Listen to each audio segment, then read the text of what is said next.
12 جون کو جو دردناک حادثہ احمد آباد کی سرزمین پر ہوا اور ایک ایسا پلین جو دنیا کے ترقی یافتہ پلینز میں سے جس کا ریکارڈ بہت اچھا رہا ہے، جس میں ابھی تک کبھی حادثہ نہیں ہوا، وہ پلین احمد آباد سے لندن کے لیے تقریباً 250 سے کچھ زائد مسافروں کو لے کر کے پرواز کے لیے روانہ ہوتا ہے، اور 1 منٹ کے اندر چند سیکنڈ آپ کہہ لیجئے کریش ہو جاتا ہے، اور احمد آباد ایئرپورٹ سے کچھ دوری پر ایک ہاسٹل کی بلڈنگ میں جا کر کے وہ گرتا ہے، اور اب تک کی جو رپورٹ ہے 1 آدمی کو چھوڑ کر کے فلائٹ میں کوئی بھی انسان زندہ نہیں بچتا ہے۔ یہ حادثہ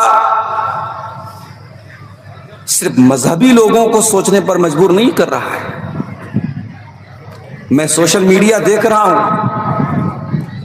اس حادثے پر میں نے ان کو بھی روتے ہوئے دیکھا ہے جن کی زندگی میں مذہب نہیں ہے، دین نہیں ہے، جو پیور دنیا دار لوگ ہیں، وہ بھی یہ کہہ رہے ہیں کہ نہیں بھائی، موت تو بڑی دردناک ہوئی، بڑی کہانیاں جڑی ہیں اس حادثے سے۔ اس حادثے میں گجرات کے سید عنایت علی جو لندن میں رہتے تھے اپنی فیملی کے ساتھ، اپنے بچوں کے ساتھ، بیوی کے ساتھ عید الاضحیٰ کا تہوار منانے آتے ہیں، ان کی بیوی، ان کے 4-5 بچے، پورا پریوار ختم ہو جاتا ہے چند منٹوں کے اندر، چند سیکنڈوں کے اندر۔ اس حادثے میں ڈاکٹر پرتیک جوشی نام کا ایک نوجوان جو لندن میں ڈاکٹری کر رہا ہے، اس کی بیوی بھی ڈاکٹر ہے، وہ بیچارہ اپنی پوری فیملی کو لے کر کے لندن میں شفٹ ہو رہا ہے۔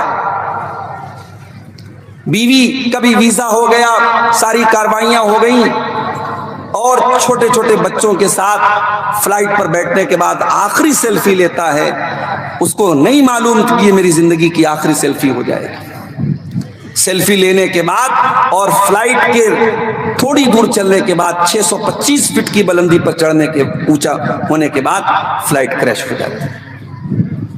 ابھی تک جانچ ہو رہی ہے، ابھی تک یہ بھی کلیئر نہیں ہوا کہ کریش کیوں ہوا ہے۔ اسی فلائٹ میں گجرات کے سابق وزیر اعلیٰ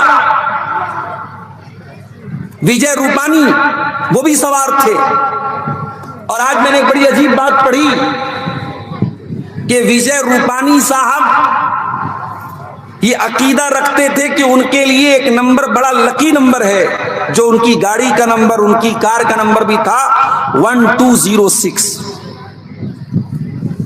یہ بڑا لکی نمبر تھا ان کے لیے، اور آپ یہ ستم ظریفی دیکھیے کہ 1206 کو اپنے لیے لکی نمبر سمجھنے والا انسان فلائٹ میں اس طریقے سے موت کے گھاٹ اترتا ہے کہ ابھی تک لاش کا بھی اتا پتہ نہیں چلا ہے۔ ڈی این اے کے ٹیسٹ کے ذریعے 6 لوگوں کی لاشیں ان کے گھر والوں کے حوالے کی گئیں، ابھی تقریباً 250 274 78 حکومت کی رپورٹ ہے، ابھی لاشوں کا بھی اتا پتہ نہیں، اتنی بری طریقے سے وہ لاشیں چلی۔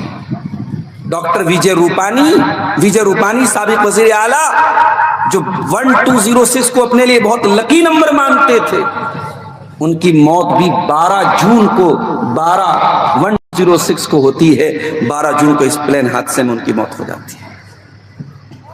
بڑی کہانیاں جڑی ہیں اس حادثے سے۔ ایک لڑکی جس کا نام چھوی چوہان ہے، وہ فلائٹ پکڑنے کے لیے آتی ہے، بھومی چوہان وہ فلائٹ پکڑنے کے لیے آتی ہے اور ٹریفک میں پھنس کر کے 10 منٹ لیٹ ہو جاتی ہے۔ وہاں اس کو ایئر انڈیا والے نہیں جانے دیتے کہ نہیں صاحب گیٹ بند ہو گیا ہے، بورڈنگ کلوز ہو گئی ہے، اور وہ بیچاری افسوس کرتی ہے کہ یہ میرے ساتھ کیا ہو گیا, میری ساری پلاننگ برباد ہو گئی, سارا پیسہ میرا برباد ہو گیا. اور جب 2 منٹ کے بعد جب یہ پتہ لگتا ہے کہ پلین کریش ہو گیا تو وہ اوپر والے کا شکر ادا کرتی ہے کہ اگر یہ ٹریفک میں نہ پھنسی ہوتی اور میں بورڈنگ سے نہ بچی ہوتی تو آج میں بھی مر گئی. یہ حادثہ میرے بھائیوں ایک مسلمان ہونے کی حیثیت سے ہمیں اور آپ کو بھی سوچنے پر مجبور کرتا ہے. یہ کوئی پہلا حادثہ نہیں ہے.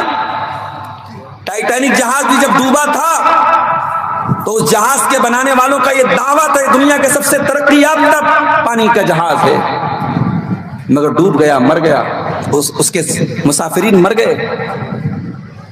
یہ تمام حادثے ہمیں اور آپ کو یہ بتاتے ہیں کہ اے انسان, تو ترقی کے جتنے اعلیٰ مدارج پر پہنچ جائے, تو جتنی بھی ترقی کر لے, جتنا بھی ایڈوانس بن جائے, اپنے خالق, اپنے کریٹر کے فیصلوں کے آگے تو نہیں جا سکتا. اس کائنات کو کوئی چلانے والا ہے, کوئی کریٹر ہے, کوئی سسٹینر ہے, کوئی رچنا کا رچنا کار ہے, اس سرشٹی کا سرشٹی کرتا ہے, اس کریشن کا کریٹر ہے. اس اللہ کو مت بھولو. یہ پیغام دیتے ہیں یہ ہاتھ سے دنیا والوں. میں نے نیوز کے اندر یہ بھی دیکھا,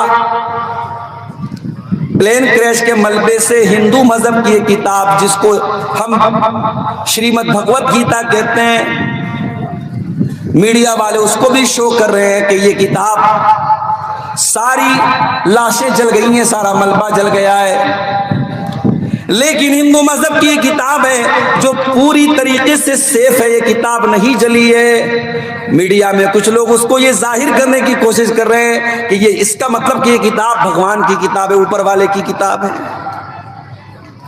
میرے پیارے بھائیوں, کسی کی آستھا, کسی کے عقیدے پر میں سوال اٹھانے والا کوئی نہیں, لیکن ہمارا عقیدہ سن لو میرے پیارے بھائیوں. ہم یہ نہیں کہتے کہ یہاں قرآن کو آپ رکھ کر کے پیٹرول ڈال کر کے اگر جلا دے تو قرآن نہیں جلے گا. ہم قرآن کی سچائی کی دلیل اس بات کو نہیں مانتے کہ قرآن آگ میں نہیں جلے گا.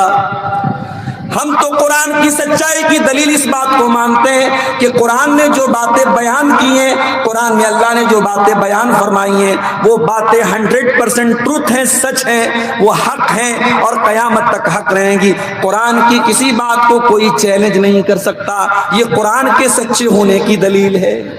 یہ میریکل, یہ چمتکار کہ کوئی کتاب نہ جلے. بھئی ایسے تو دیکھیے آپ, اس فلائٹ میں تقریباً 275 لوگ سوار تھے, ایک آدمی بچ گیا, ایک آدمی زندہ بچ گیا. اور میڈیا والے باقاعدہ کہہ رہے ہیں کہ وہ ایمرجنسی ایگزٹ سے نکل کر کے باہر آرام سے نکل کر کے آ گیا, اس کے بدن پہ ہلکی پھلکی چوٹ آئی ہے, بالکل صحیح سلامت. تو کسی انسان کا بچ جانا اس بات کا ثبوت نہیں ہے کہ وہ بہت برکت والا ہو گیا. اللہ کی قدرت ہے. کسی کتاب کا ہو سکتا ہے وہ کتاب فلائٹ میں کوئی لے کے گیا ہو سکتا ہے جس ہاسٹل وہ فلائٹ جا کر کے لڑی تھی اس ہاسٹل میں وہ کتاب رکھی ہو. اور اس طریقے کے واقعات تو پہلے بھی ہوئے ہیں, کہیں آگ لگی مسجد میں اور قرآن کریم کا نسخہ سیف رہ گیا, محفوظ رہ گیا. ہم وہاں پر بھی قرآن اگر نہیں جلا ہے تو ہم اس کو قرآن کی سچائی کی دلیل نہیں مانتے ہیں. ہم قرآن کی سچائی کی دلیل, قرآن کے دلائل کو مانتے ہیں, قرآن کی باتوں کو مانتے ہیں, قرآن کی پروفز کو مانتے ہیں.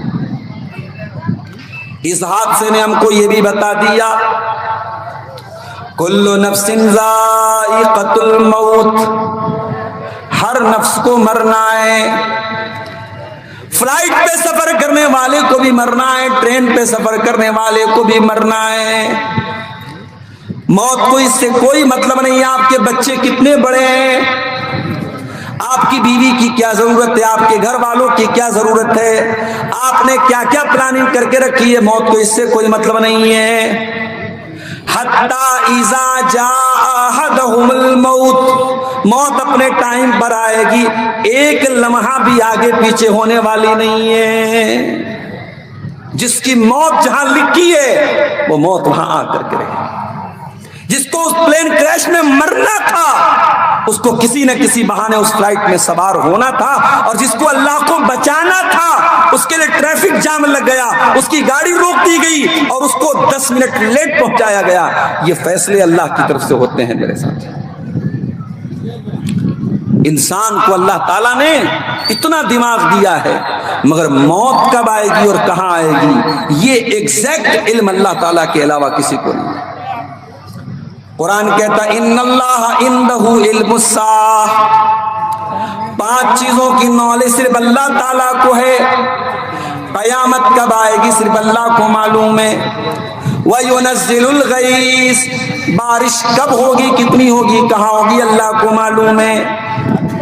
اتنی سخت گرمی پڑ رہی ہے نارتھ انڈیا میں، ابھی بنارس سے میں آ رہا ہوں 48 کا پارا چل رہا ہے۔ اسکول بند کر دیے گئے، مدرسے صبح بالکل صبح کے لیے ان کا ٹائم کر دیا گیا۔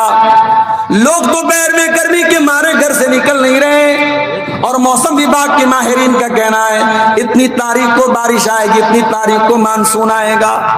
یہ موسم وبھاگ والوں کا اندازہ ہے، ان کا ایک اندازہ ہے، ایک ایویلویشن ہے، ورنہ ایگزیکٹ علم کسی کے پاس نہیں۔ وَيُنَزِّلُ الْغَيْثَ، بارش کب ہوگی، کتنی ہوگی، صرف اللہ کو معلوم ہے۔ وَيَعْلَمُ مَا فِي الْأَرْحَامِ، اور رحم مادر میں کیا ہے، ماں کے پیٹ میں کیا ہے، الٹرا ساؤنڈ کے ذریعے یہ پتہ لگایا جا سکتا ہے کہ میل ہے یا فیمیل ہے، جو کہ ہمارے ملک میں غیر قانونی ہے، مگر اس سے بڑھ کے بھی میڈیکل سائنس کچھ نہیں بتا سکتا۔ لیکن اللہ کو معلوم ہے کہ رحم مادر میں ہونے والا بچہ کل پیدا ہوگا تو صحیح سلامت ہوگا، کیسا ہوگا، اچھا ہوگا، برا ہوگا، آگے چل کر کے اس کی جوانی کیسی ہوگی، وہ کتنا کمائے گا، کتنا کھائے گا، کتنی زندگی گزارے گا، اس کے بارے میں سارا علم اللہ تعالیٰ کو ہے۔ وَيَعْلَمُ مَا فِي الْأَرْحَامِ، رحم مادر میں کیا ہے صرف اللہ کو معلوم ہے۔ وَمَا تَدْرِي نَفْسٌ مَاذَا تَكْسِبُ غَدًا، اور کوئی نہیں جانتا کہ وہ کل کیا کرے گا، کل اس کے ساتھ کیا ہونے والا ہے، اس کا فیوچر کیا، اس کا بھوشیہ کیا ہے۔ بڑے بڑے جوتشی بتاتے ہیں، بڑے بڑے بابا ہندوستان کے اندر بیٹھے ہیں جو پرچی نکال کر کے بتا دیتے ہیں تیرے ساتھ کیا ہونے والا ہے۔ اے پرچی نکالنے والے باباؤ، اے لوگوں کو بھوشیہ بتانے والے باباؤ، اتنے بڑے بڑے لوگ فلائٹ کے حادثے میں مارے گئے، تم نے پہلے سے کیوں نہ بتا دیا کہ فلائٹ کریش ہونے والی ہے، کریش ہونے والا ہے۔ یہ جھوٹے لوگ ہیں، مکار لوگ ہیں۔ وما تدری نفس ماذا تکسب غدا، کوئی نہیں جانتا اس کے ساتھ کل کیا ہونے والا ہے۔ سامان 100 برس کا ہے، پل کی خبر نہیں۔ اے انسان، تو سینکڑوں برس بعد کی تیاری کر کے چلتا ہے، اور تیرے پاس 24 گھنٹے کی گارنٹی نہیں کہ آج کل تیرے ساتھ کیا ہوگا، کل کی صبح کا سورج تو دیکھے گا کہ نہیں دیکھے گا، تجھے نہیں معلوم۔ وما تدری نفس بأي ارض تموت، اور کوئی نہیں جانتا کہ وہ کون سی سرزمین پر مرے گا، کہاں مرے گا، اپنے بستر پہ مرے گا، ٹرین میں مرے گا، بس میں مرے گا، پلین میں مرے گا، لندن میں رہنے والا لندن میں مرے گا یا احمد آباد میں آ کر کے مرے گا، کوئی نہیں جانتا۔ وما تدری نفس بأي ارض تموت، کوئی نہیں جانتا کہ کہاں پر موت آئے گی، کب آئے گی، چھوڑ دو کہاں موت آئے گی، اس بات کا بھی کوئی عطا پتہ نہیں ہے میرے ساتھ۔ میرے پیارے بھائیوں، احمد آباد کا یہ فلائٹ کریش کا، پلین کریش کا حادثہ ہمیں سبق دے رہا ہے۔ غفلت کی چادر تان کے سونے والوں، اے ناچ گانے میں مشغول رہنے والوں، اے دنیا کی رنگینیوں میں کھو جانے والوں، اے حرام کی کمائی میں ڈوبے رہنے والوں، اے شراب و شباب میں ڈوبے رہنے والوں، موت سے ڈرو، موت کے بعد کی زندگی سے ڈرو۔ بل تؤثرون الحیات الدنیا، اس دنیا کو تم ہمیشہ کی زندگی نہ سمجھو، یہ فانی زندگی ہے، یہ عارضی زندگی ہے، یہ ٹیمپرری زندگی ہے، یہ کب ختم ہو جائے گی کوئی بھروسہ نہیں ہے۔ بل تؤثرون الحیات الدنیا، تم دنیا کی زندگی کو ترجیح دیتے ہو، والآخرۃ خیر وابقیٰ، جبکہ آخرت کی زندگی زیادہ بہتر اور زیادہ باقی رہنے والی ہے۔ اے مسلمان نوجوان، کبھی یہ غور کر کے تیرے اسلاف کی زندگی کیسے گزری ہے، کبھی پڑھ صحابہ کرام کی زندگی کو، کبھی موقع ملے خالد بن ولید کی زندگی کو پڑھ۔ خالد بن ولید اسلامی تاریخ کے وہ کمانڈر ان چیف تھے، جس فوج کے سپہ سالار رہے وہ فوج کبھی نہیں ہاری۔ ایسا بھی موقع آیا رومن امپائر سے جنگ ہو رہی ہے اور مسلمانوں کی تعداد صرف 30,000 ہے، اور سامنے جو فوج ہے 10 لاکھ کی فوج ہے۔ 10 لاکھ کی فوج میں سے 30,000 کو سروائیو کر کے نکالنا ہے، اپنے جھنڈے کو بلند بھی رکھنا ہے، اپنی فوج کو بچانا بھی ہے۔ کبھی موقع ملے میرے نوجوانوں تو خالد بن ولید کی زندگی کو پڑھنا۔ کیا کمال کے انسان تھے، مگر خالد بن ولید کو بھی موت آئی تو بستر پر موت آئی۔ ساری زندگی لڑتے رہے، جہاد کرتے رہے، جنگیں کرتے رہے، اللہ کی راستے اللہ کی راہ میں لڑتے رہے، مگر موت آئی تو بستر پر موت آئی۔ جب موت آئی کہنے لگے اے لوگوں، میرے بدن میں 1 انچ بھی جگہ نہیں ہے، 1 انگلی بھر کی جگہ نہیں ہے جہاں کوئی تیر کا زخم نہ ہو، تلوار کا زخم نہ ہو، نیزے کا زخم نہ ہو، لیکن آج میری موت آ رہی میرے بستر پہ، آج میں مر رہا ہوں اپنے بستر پہ، مجھے میدان جنگ میں موت نصیب نہیں ہوئی۔ موت آنی ہے اپنے وقت پر، موت آئے گی تو کوئی روک نہیں سکتا، اور موت نہیں لکھی ہے تو دنیا کی کوئی طاقت آپ کو موت دے نہیں سکتی ہے۔ یہ عقیدہ ہمارا اور آپ کا ہونا چاہیے، اور جس کا یہ عقیدہ ہو وہ حرام خور نہیں ہوگا، وہ بزدل نہیں ہوگا، وہ کمزور نہیں ہوگا، اس کے اندر بہادری ہوگی، شجاعت ہوگی، ہمت ہوگی، حوصلہ ہوگا میرے ساتھ۔ ٹل نہ سکتے تھے اگر جنگ میں اڑ جاتے تھے، پاؤں شیروں کے بھی میدان سے اکھڑ جاتے تھے۔ ان کے صحابہ تھے، اللہ کی راہ میں لڑتے تھے، اس امید میں لڑتے تھے اللہ تو شہادت کی موت دے دے۔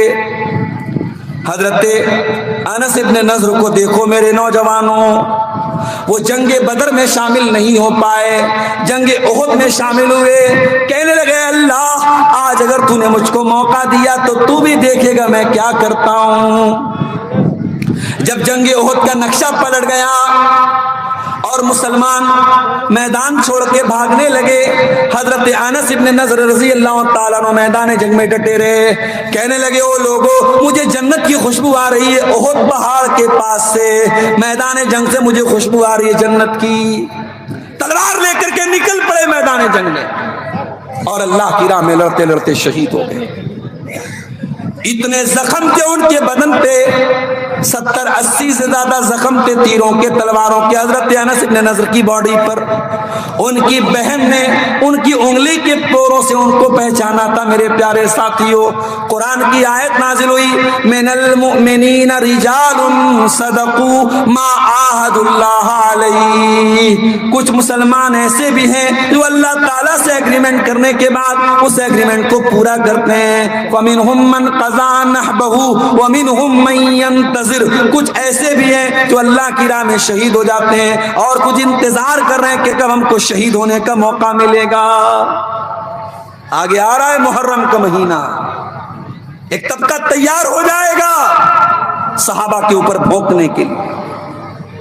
ابو بکر کو برا کہے گا، عمر کو برا کہے گا، عثمان کو برا کہے گا، حضرت عائشہ کو برا کہے گا، بچا کون؟ اگر نبی کے صحابہ نبی کے بعد غدار ہو گئے نعوذ باللہ، منافق ہو گئے نعوذ باللہ، تو پھر بچا کیا دین کے اندر میرے ساتھ؟ اگر ہم اس تھیوری کو مان لیں، اس نظریے کو مان لیں کہ نبی کے صحابہ نبی کے بعد منافق ہو گئے تھے، نبی کے صحابہ نبی کے بعد مرتد ہو گئے تھے، اگر اس تھیوری کو ہم مان لیں تو ہم کو یہ بھی ماننا پڑے گا نعوذ باللہ کہ اللہ کے پیارے نبی اپنے مشن میں سکسیسفل نہیں ہوئے، اپنے مشن میں سفل نہیں ہوئے۔ جس انسان کے دین پر اس کے فالوور، اس کے کمپینین اس کے انتقال کے بعد نہ چل پائے، چھوڑ دیں، اس کا مطلب کہ وہ انسان اپنے مشن میں کامیاب نہیں ہے، یہ اللہ کے رسول کے اوپر بہت بڑا بہتان اور الزام ہو جائے گا میرے ساتھیوں، اگر ہم اس تھیوری کو مان لیتے ہیں کہ نبی کے صحابہ نبی کے دشمن تھے، نبی کے اہل بیت کے دشمن تھے۔ کان کھول کر کے سن لو قربا والو، اہل حدیث کا اسٹیج ہے، بڑے صاف الفاظ میں بول دیتا ہوں۔ ہمارا عقیدہ کیا ہے؟ ہم نبی سے بھی محبت کرتے ہیں، نبی کے صحابہ سے بھی محبت کرتے ہیں، نبی کے اہل بیت سے بھی محبت کرتے ہیں۔ ہم کسی صحابی کو برا بھلا کہنے کو جائز نہیں سمجھتے، اور اہل بیت میں سے کسی کو برا بھلا کہنے کو بھی جائز نہیں سمجھتے۔ ہم علی والے بھی ہیں، ہم معاویہ والے بھی ہیں، ہم ابو بکر والے بھی، ہم عائشہ والے بھی ہیں۔ ہمارے تو دونوں ہاتھ میں لڈو۔ کل قیامت کے دن اللہ پوچھے گا کہ میرے بندے تو میرے نبی سے محبت کرتا تھا کہ نہیں کرتا تھا؟ ہم کہیں گے اللہ تیرے نبی سے سچی محبت تھی۔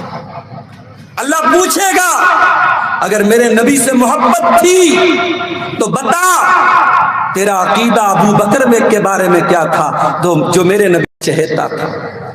تیرا عقیدہ عمر کے بارے میں کیا تھا جو میرے نبی کا چہیتا تھا؟ تیرا عقیدہ عثمان کے بارے میں کیا تھا جس کو میرے نبی نے 2 بیٹیاں دی تھی؟ تیرا عقیدہ عائشہ کے بارے میں کیا تھا جو میرے نبی کی جان تھی؟ تیرا عقیدہ علی کے بارے میں کیا تھا جو میرے نبی کے بھائی سے بھی زیادہ محبوب تھے؟ تیرا عقیدہ حسن و حسین کے بارے میں کیا تھا جو میرے نبی کے پھول جیسے نواسے تھے؟ ہم کہیں گے اللہ ہم نے حسین کے نام کا ماتم تو نہیں کیا، ہم نے تعزیہ تو نہیں نکالا، ہم نے یا علی مشکل کشا کا نعرہ تو نہیں لگایا، ہم نے نعرے حیدری تو نہیں لگایا۔ اے اللہ ہماری زبان سے جب بھی نعرہ نکلا، نعرے تکبیر کا نعرہ نکلا، اللہ اکبر کا نعرہ نکلا، ہم نے جب بھی نعرہ لگایا تیری عظمت کا نعرہ لگایا، تیری بڑائی کا نعرہ لگایا، تیری بزرگی کا نعرہ لگایا۔ اور اے اللہ ہم نے حسن اور حسین کو بھی دل سے چاہا، ہم نے علی کو بھی دل سے چاہا، ہم نے ابو بکر کو بھی دل سے چاہا، ہم صحابہ کے بھی چاہنے والے، ہم اہل بیت کے بھی چاہنے والے۔ میرے بھائیو انشاءاللہ ہمارا یہ عقیدہ آخرت میں ہماری نجات کا ذریعہ بنے گا، ہماری کامیابی کا ذریعہ بنے گا۔ اس لیے کسی کے دھوکے میں مت آنا۔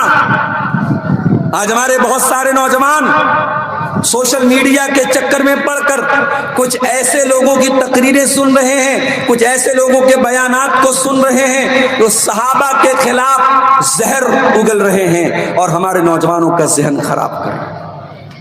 اور یہ بات یاد رکھو، ہم لوگ کبھی کبھی جب بولتے ہیں سب کو مت سنا کرو تو یہ آپ کی بھلائی کے لیے بولتے ہیں۔ 10 سال مدرسے میں پڑھنے کے بعد بھی سوشل میڈیا پر اس طریقے کے ویڈیو جب سامنے آتے ہیں تو دل دہلنے لگتا ہے کہ اے اللہ اگر عقیدہ مضبوط نہ ہو تو یہ ہمارا بھی عقیدہ خراب کر ڈالیں گے۔ ایک عام آدمی، ایک کامن مین جو اتنا مضبوط عقیدے والا نہیں ہے، اگر اس طریقے کے لوگوں کی تقریروں کو سنے گا، ان کے کلپس کو سنے گا، اس کا عقیدہ خراب ہونے کے چانسز بہت زیادہ ہیں میرے ساتھ۔ میرے پیارے ساتھیوں، میں نے خطبہ مسنونہ کے بعد قرآن کی جو آیت پڑھی تھی اس آیت کو ذرا اپنے سامنے رکھیے۔ اللہ فرماتا ہے کل نفس ذائقۃ الموت، ہر نفس کو موت کا مزہ چکھنا ہے۔ امیر کو بھی مرنا ہے، غریب کو بھی مرنا ہے، نیک کو بھی مرنا ہے، برے کو بھی مرنا ہے، حلال کمانے والے کو بھی مرنا ہے، حرام کمانے والے کو بھی مرنا ہے، جھوپڑی میں رہنے والے کو بھی مرنا ہے، محلوں میں رہنے والے کو بھی مرنا ہے، اے سی کی ہوا کھانے والے کو بھی مرنا ہے، اور جس کے گھر میں پنکھا بھی نہیں اس بیچارے کو بھی مرنا ہے۔ کل نفس ذائقۃ الموت، ہر نفس کو موت کا مزہ چکھنا ہے، اور اس موت سے زیادہ بے وفا کوئی چیز نہیں ہے میرے ساتھ، موت سے زیادہ بے رحم کوئی چیز نہیں ہے۔ بچے بلکتے رہ جاتے ہیں، ماں باپ تڑپتے رہ جاتے ہیں۔ میں نے ویڈیو پر دیکھا پرتیک جوشی کا باپ بیچارہ رو رہا ہے، میں نے اس عورت کے آنسو دیکھے۔ ٹاٹا کمپنی نے کہا ہم 1-1 کروڑ دیں گے جن لوگوں کی موت ہوئی ہے۔ ایک نے کہا میرا باپ مر گیا، تم 1 کروڑ نہیں 2 کروڑ مجھ سے لے لو، میرا باپ لوٹا دو، تو میرا باپ نہیں لوٹا سکتے۔ مرنے کے بعد کسی کا باپ دوبارہ اس کو نہیں ملے گا، کسی کی ماں دوبارہ نہیں ملے گی۔ اے ماں کی قدر نہ کرنے والوں، اے باپ پر ظلم کرنے والوں، اے بوڑھے ماں باپ کو بے سہارا چھوڑنے والوں، اللہ کی کل ماں چلی جائے گی، ترسو گے، اپنے سونے، اپنے گھر کے سونے آنگن میں ماں کو تلاش کرو گے، ماں نہیں ملے گی۔ اپنے باپ کی نافرمانی کرنے والوں، باپ کو خون کے آنسو رلانے والوں، کل یہ بوڑھا باپ جب چلا جائے گا تو تمہیں محسوس ہوگا کہ وہ بوڑھا باپ ہمارے گھر کی وہ چھت تھی جس کی وجہ سے گھر کے بہت سارے غم اور بہت ساری مصیبتوں سے ہم بچے ہوئے تھے۔ باپ کے جانے کے بعد محسوس ہوگا کہ زمانے کی کتنی بڑی تپش اور دھوپ سے آپ کا باپ آپ کو بچاتا ہے۔ اے اپنی بیویوں کے ساتھ بے وفائی کرنے والوں، ایکسٹرا میریٹل افیئر کرنے والوں، شادی کے بعد اپنی بیوی کے ساتھ بے وفائی کر کے غیر عورتوں کے ساتھ تعلق رکھنے والے وہ لوگ جو اپنی بیوی کے ساتھ بے وفائی کرتے، وہ کان کھول کر کے سن لیں، یہ بیوی جس دن چلی جائے گی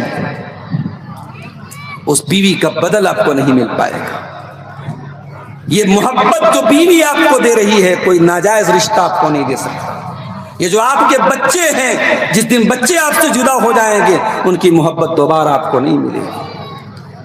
کل نفس ذائقۃ الموت، ہر نفس کو موت کا مزہ چکھنا ہے۔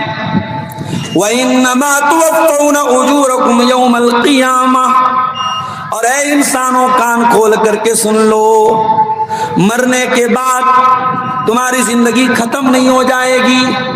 تم یہ نہ سمجھنا کہ سب کچھ ختم ہو گیا، قیامت کے دن ایک ایک عمل کا پورا پورا بدلہ تم کو دیا جائے گا۔ یہ نہیں سمجھنا کہ بھرشٹاچار کرنے والا، چوری کرنے والا مر گیا، اس کی چوری کی سزا اس کو نہیں ملی، نیکی کرنے والا مر گیا، نیکی کا بدلہ نہیں ملا۔ اے نیکی کرنے والے، تیرا صلہ کل قیامت کے دن ضرور ملے گا۔ اے چوری کرنے والے، اے حرام کھانے والے، دنیا میں تو مکان بنا سکتا ہے، دنیا میں تو بلڈنگ بنا سکتا ہے، دنیا میں بینک بیلنس بنا سکتا ہے، دنیا میں لگژری لائف گزار سکتا ہے، مگر قیامت کے دن تیرے ایک ایک پائی کا تجھ کو حساب دینا پڑے گا۔ آج جام تاڑا کا یہ علاقہ، معاف کرنا میرے نوجوانوں، بدنام ہو گیا چند شر پسندوں کی شر پسندی کی وجہ سے۔ بالی ووڈ میں فلمیں بنائی گئی کہ صاحب یہاں پہ اے ٹی ایم چوری ہوتی، اور اس اے ٹی ایم چوری کے دھندے میں بڑی تعداد میں ہمارا مسلمان نوجوان بھی شامل ہے، اور یہ بات پولیس پرشاسن وغیرہ سب کی نظر میں ہے۔ میرے بھائیوں، یہ شرم کی بات اور چلو بھر پانی میں ڈوب مرنے کی بات ہے۔ جس نبی نے یہ تعلیم دی ہو کہ کلہاڑی لے کر کے لکڑی کاٹ کر کے لکڑی بیچو، وہ بہتر ہے، کسی کے آگے ہاتھ مت پھیلاؤ۔ جس نبی نے بکری چرا کر کے اپنی زندگی گزاری ہو، جس نبی نے تجارت کر کے اپنی زندگی گزاری ہو، اس نبی کا کلمہ پڑھنے والے ہم لوگ۔ اگر نبی کا کلمہ پڑھنے والا حرام کھائے، دوسروں کا مال ناجائز طریقے سے کھائے، تو اس کا اعلان کر دینا چاہیے کہ میرا اسلام سے کوئی تعلق نہیں ہے۔ اپنے آپ کو مسلمان بھی کہو، اپنے آپ کو اسلام کے ساتھ بھی جوڑو، اپنے آپ کو محمد رسول اللہ کے ساتھ بھی جوڑو، اور ہماری زندگی میں حرام کمائی ہو، ہماری زندگی میں اے ٹی ایم چوری ہو، ہماری زندگی میں سود اور بیاج کا پیسہ ہو، ہماری زندگی میں رشوت کا پیسہ ہو، ہماری زندگی میں حرام کمائی ہو، تو ہمیں چلو بھر پانی میں ڈوب مرنا چاہیے۔ میرے ساتھ یاد رکھو میرے پیارے ساتھیو، یہ ساری حرام کمائی یہیں چھوڑ کے جانا پڑے گا۔ بہن بیٹی کا مارنے والا بھی یہ بلڈنگ لے کر کے نہیں جائے گا، یہ زمین لے کر کے نہیں جائے گا۔ دوسروں کا مال ناجائز طریقے سے چرانے والا یہ مال لے کر کے دنیا سے نہیں جائے گا۔ جس دن مرے گا خالی ہاتھ دنیا میں آیا تھا، خالی ہاتھ دنیا سے جائے گا۔ جس کفن کے کپڑے میں اس کو کفنایا جائے گا، اس کفن کے کپڑے میں کوئی پاکٹ نہیں ہوگا، کوئی کیش کی گڈی لے کر کے نہیں جائے گا، کوئی بینک کا چیک لے کر کے نہیں جائے گا، کوئی کریڈٹ کارڈ، کوئی اے ٹی ایم کارڈ، کوئی ڈیبٹ کارڈ قبر میں لے کر کے نہیں جائے گا، سب ٹھاٹ پڑا رہ جائے گا۔ جب لاد چلے گا بنجارا سب یہی چھوڑ کے جائے گا۔ اسی لیے میں کہتا ہوں جو اپنی بیٹی کو جائیداد میں حصہ نہ دے، جو بہن کا حق مار لے، جو پھوپھی کا حق مار لے، جو بیٹی کا حق مار لے، اس حرام خور کے جنازے میں ضرور جانا۔ کسی اور کے جنازے میں جاؤ یا مت جاؤ، اس حرام خور کے جنازے میں ضرور جانا۔ بیٹی کا حق مارنے والا، بہن کا حق مارنے والا، اپنے قریبی لوگوں کا حق مارنے والا جب مر جائے تو اس کے جنازے میں ضرور جانا میرے پیارے ساتھیوں، اور جا کر کے یہ دیکھنا کہ اس نے جن لوگوں کا حق مارا تھا آج وہ ساتھ میں کیا لے کر کے جا رہا ہے۔ آج اتنا بے بس ہے، آج اتنا کمزور ہے، آج مر چکا ہے، آج 4 لوگوں کے کندھے پہ جا رہا ہے، آج اپنی بلڈنگ کو چھوڑ کر کے، اپنے محل کو چھوڑ کر کے قبرستان میں جا رہا ہے، اس قبر کی کالی کوٹری میں جا رہا ہے، جس کالی کوٹری میں کوئی ٹارچ جلانے والا نہیں ہوگا، کوئی پنکھا لگانے والا نہیں ہوگا۔ اگر اس کا عمل گڑبڑ ہے، اس کا عقیدہ گڑبڑ ہے، اس کا کردار گڑبڑ ہے، اس کی قبر میں نہ روشنی ہوگی، نہ ہوا ہوگی، نہ پانی ہوگا، اس کی قبر کو جہنم کا ایک ٹکڑا بنا دیا جائے گا۔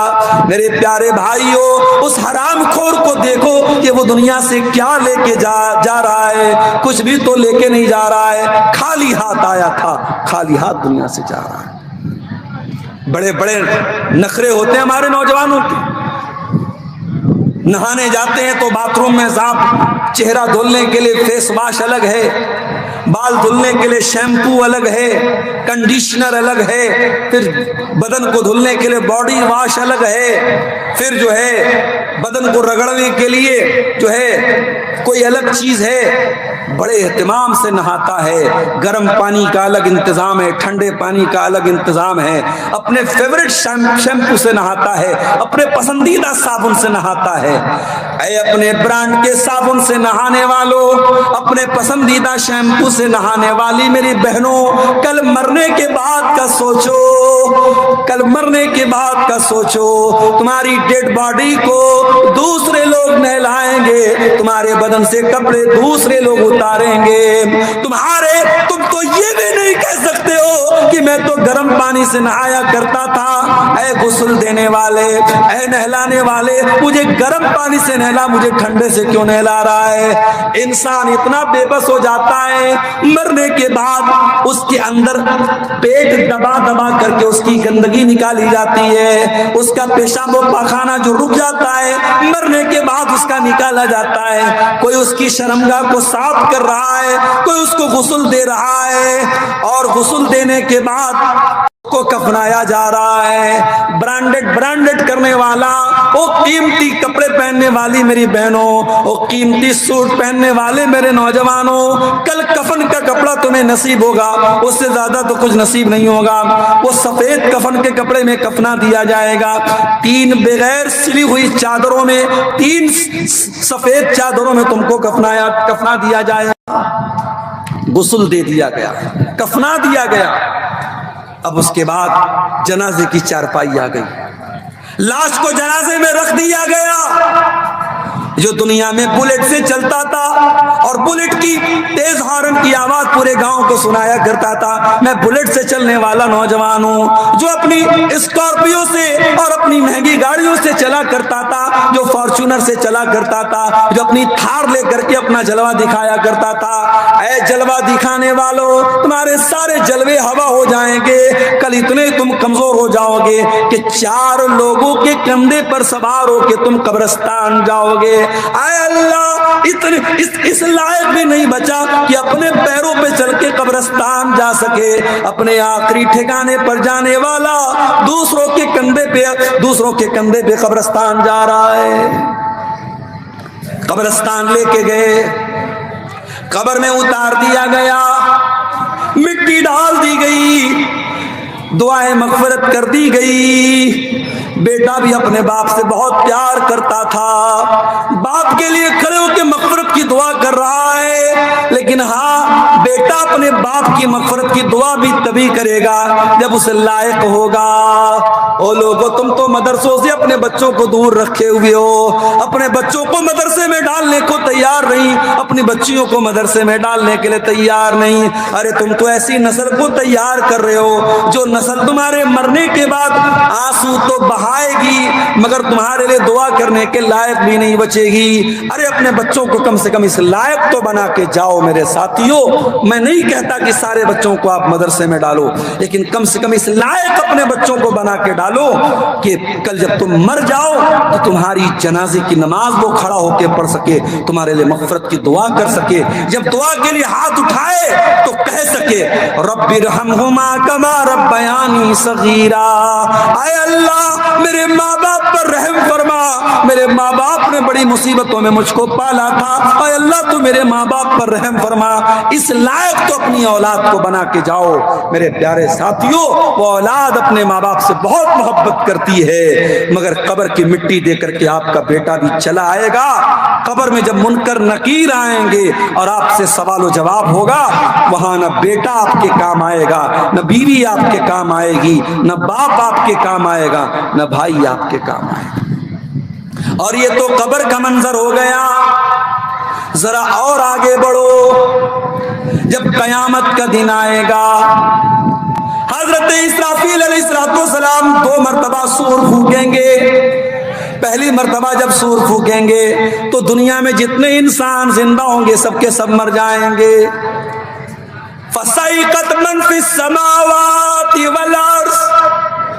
اسرافیل کے سور پھونکنے کے بعد روئے زمین پر کوئی زندہ نہیں بچے گا. وَيَبْقَى وَجْهُ رَبِّكَ ذُو الْجَلَالِ وَالْإِكْرَامِ. باقی رہنے والی ذات صرف اور صرف اللہ تعالیٰ کی ہوگی. ایک اللہ کی ذات کو چھوڑ کے باقی سب فنا ہو جائیں گے. پھر اسرافیل علیہ السلام دوسری مرتبہ سور پھونکیں گے, پھر سارے لوگ زندہ ہو جائیں گے. جو لوگ اپنی قبروں میں دفن ہیں وہ قبروں سے اٹھ کر چلیں گے. اور غور سے سنیے گا, سارے کے سارے لوگ میدان محشر میں اکٹھا ہوں گے. یہ میدان محشر کہاں ہوگا؟ اسی روئے زمین پر ہوگا. اور میدان محشر جو ہوگا وہ ملک شام کی سرزمین پر ہوگا. ملک شام کی سرزمین کو اللہ کے نبی نے محشر کی سرزمین کہا ہے. اب یہ کیسے پاسبل ہے کہ ساری دنیا